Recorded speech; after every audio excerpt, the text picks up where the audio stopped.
Hello friends, स्वागत है आपका हमारे यूट्यूब चैनल पर।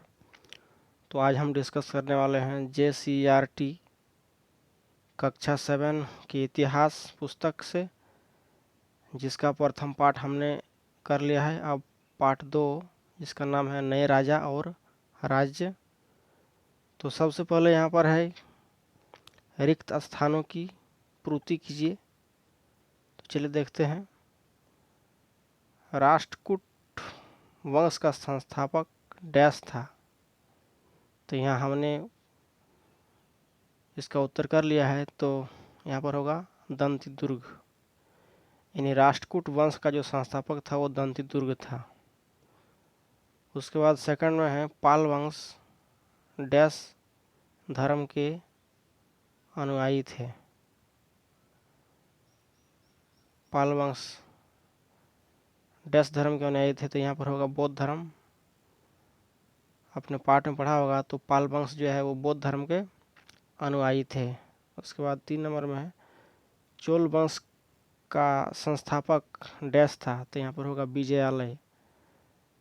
चोल वंश का संस्थापक जो था वो विजयालय था।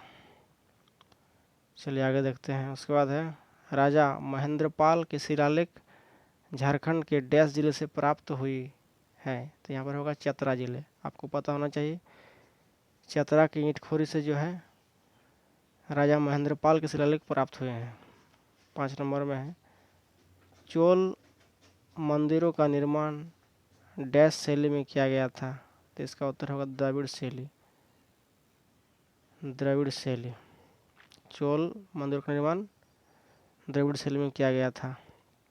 चलिए फिर से इसको रिकॉल कर लेते हैं। राष्ट्रकूट वंश के संस्थापक दंतिदुर्ग था। पाल वंश बौद्ध धर्म के अनुयायी थे। और चोल वंश का संस्थापक विजयालय था। और महेंद्रपाल के शिलालेख झारखंड के चतरा जिले से प्राप्त हुए हैं।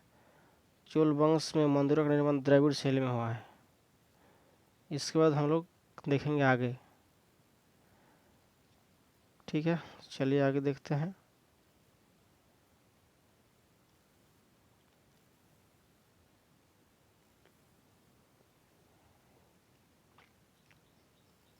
तो आगे है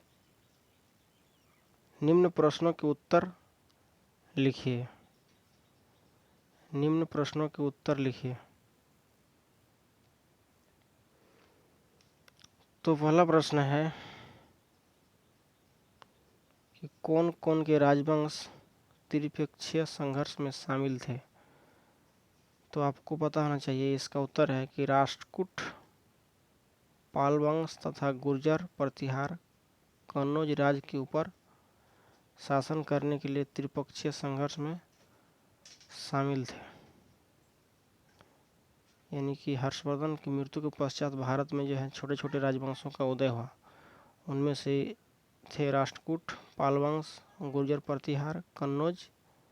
ये तीनों जो है कन्नौज राज्य के ऊपर शासन करने के लिए एक दूसरे पर लड़ते हुए रहे। ये इसका उत्तर हुआ। इसका पॉज करके बढ़िया से लिख ले। उसके बाद हम लोग देखते हैं 2 नंबर में क्या है।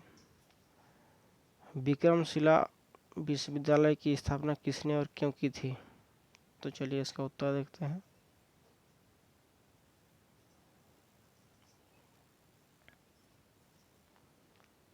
तो इसका उत्तर है कि विक्रमशिला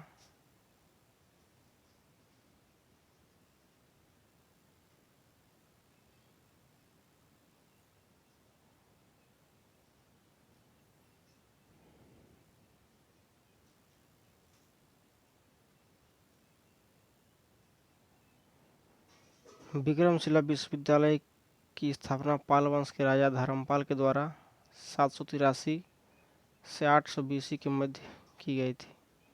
क्योंकि पाल वंश के शासक बौद्ध धर्म के मानने वाले थे, अतः हम कह सकते हैं कि उन्होंने बौद्ध शिक्षा के लिए इस विद्यालय की स्थापना की थी। इसे आप पॉज करके बढ़िया से लिख लें। चलिए आगे देखते हैं।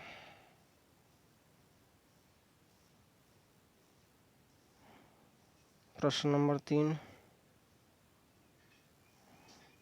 प्रश्न 3 में है प्रश्न 3 में है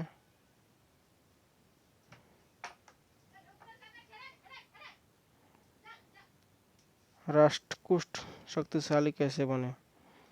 7वीं शताब्दी में हर्षवर्धन की मृत्यु के पश्चात भारत में अनेक क्षेत्रीय शक्तियों का उदय हुआ। उनमें से एक राष्ट्रकूट था। वे चालुक्यों के सामंत थे और उन्होंने उनकी कमजोरी का फायदा उठाकर अपनी स्वतंत्र सत्ता स्थापित की। इस प्रकार राष्ट्रकूट शक्तिशाली बने। तो आगे देखते हैं नेक्स्ट।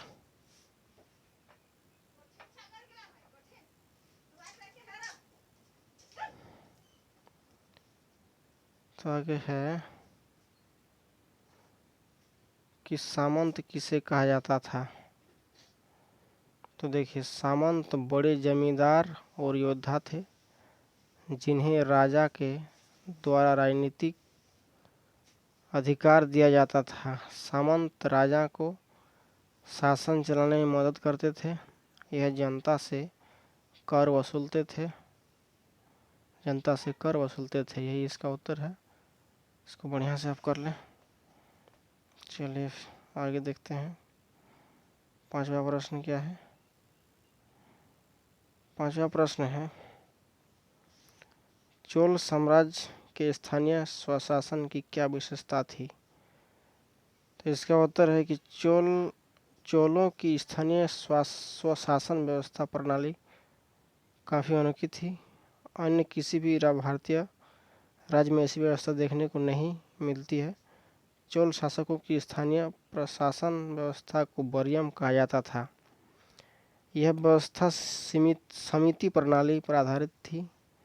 चोलों की 3 प्रकार के ग्राम सभा का उल्लेख मिलता है। यह है ऊर, सभा और नगरम। चलिए आगे देखते हैं।